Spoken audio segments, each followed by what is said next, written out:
Hey, welcome back to the channel. Today we're going to talk about this, the GoPro Smart Remote. I've been hemming and hawing about it, but I finally bought it. So we're going to go take a ride and talk about it, and I'll give you my honest opinion on it.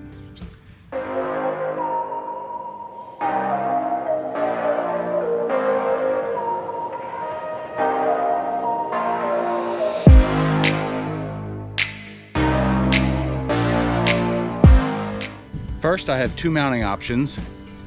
The easiest one is probably a lanyard like this, but I'm not going to use that right now. What I'm going to do is this. As you can see, I have the included Velcro strap going around my handlebar, and it's kind of tucked in there where it can't fall down too far, so it might wobble, but we're going to go take a ride and see what it looks like. Let's get geared up. Well, that's a nice license plate. Very fitting.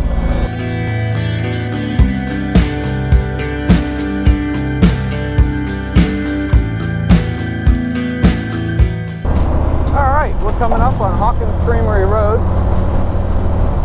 It's the destination road that I picked for this review, and I've been playing with the Smart Remote for the last 20-30 minutes, so I've got some good experience with it, and I'm ready to share my thoughts on it.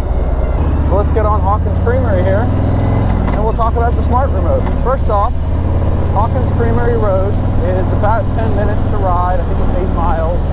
I don't know, maybe it's 15 minutes to ride. Don't worry, I won't make you watch all of it. Just the interesting bit. I think a bug just flew into the camera. So, the Smart Remote. You'll be able to see it right there.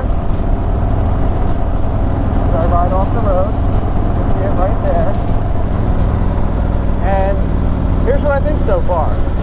I thought it would be one of the first accessories I bought until I saw the price tag. So, ouch. But beyond the price, it seems well constructed.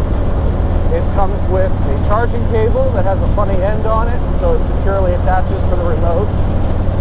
And it comes with a wrist strap, which I have used to attach it to my handlebar like I showed before. The original pairing process was fairly easy. It's just a few steps. I'm not going to go into them here because you can just Google it. And then when I go to power it up, it takes between 10 and 20 seconds. So it's not very quick. I was hoping it would be more like 3 or 4. If you saw the license plate on that Mustang earlier, or that low-flying aircraft, I almost missed that shot of the Mustang's license plate because of time it took to boot up, and there was another low-flying aircraft that I missed completely, and it had to have been 150-200 feet off the ground, but I missed it completely because here I was riding along with the GoPro powered on. So I go out on rides for sometimes 2 or 3 hours, usually no less than an hour if I can help it, and I have to do at least one battery swap on the GoPro to make sure I don't miss anything interesting.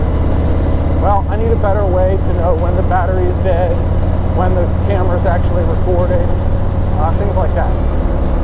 So I got the remote, and for that purpose, it works, but it doesn't work. The screen is too small to see while I'm riding. I can't really tell what the battery charge is, but it does have a blinking red light. That is super helpful.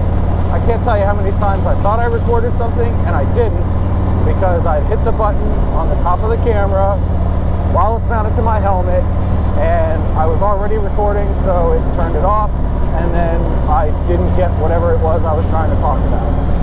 So it'll save me some time there. The other thing is, if I'm riding down some boring roads, or I'm riding to a destination, it's really easy to just turn it on when I need it, turn it off when I don't. But during the first half hour of this ride, I only turned it on when I wanted to. So I saved a bunch of battery power that way. And more importantly, I saved myself at least an hour of editing.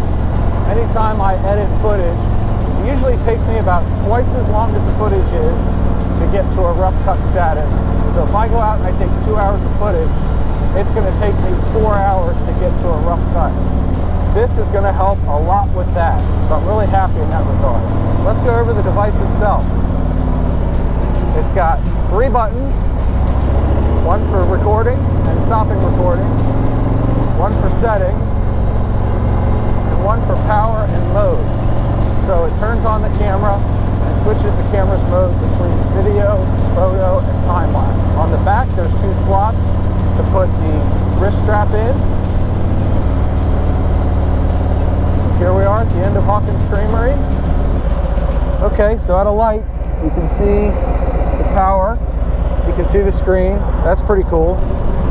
On the bottom of it, it has a charging port. Still says it's waterproof. But when you're not using the charging port to charge it, there's a metal clip that goes in there, and there's a fiddly button on the back to release it. So it's locked in place. So you can hang it from a lanyard. And I brought a lanyard with me. You know what? Let's pull over and swap for the lanyard. Let's see how it goes from there.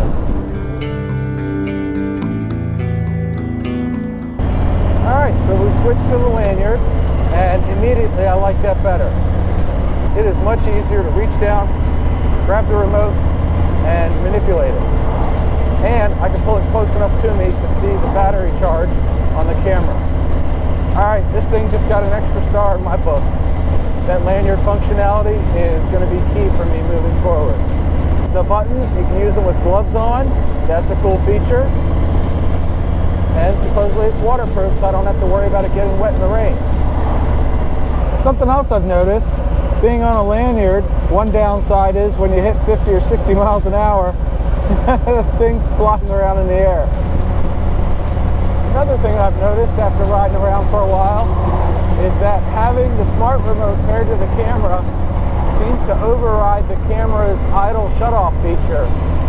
I think I have my camera set to 5 minutes of idle where it's just sitting there, and it'll turn itself off to save battery. But it might be 15 minutes. I don't know. I'm going to have to look into that one. That means it'll be faster to start back up and start recording and see something interesting.